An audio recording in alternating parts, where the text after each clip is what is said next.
নেওয়ার আগে বাবা সোনা চা কফি মিষ্টি কত কিছু, এই হবে সেই হবে। তো শুধু গাড়ির চেন ঠিক করতে আমি আগের বারে ছিলাম যখন আমাকে বললো কোনো টাকা লাগবে না, তবু আমি লিড করেছিলাম। আর এবারে লিড করানোর কোনো দরকার নেই, সবকিছু ওকে আছে, শুধু চেনটা টাইট করাতাম। তো তার জন্য 110 টাকা চার্জ চাইছে, তো আমি করালাম না।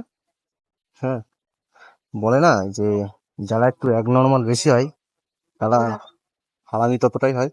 তো দেখতে পেলে একটা চোখ ছোট মিটমিট মিটমিট করছে, আর তার সাথে শয়তানিটা দেখলে আমার কোনো দরকার নেই এখান থেকে করানো, আমি বাইরে থেকে করে নেবো।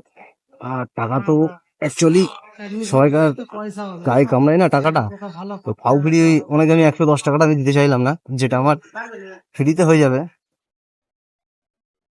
50 টাকা পর্যন্ত এক্সপেক্ট করা যেত, শুধু তো চেনটা টাইট করতো আর কিছু না।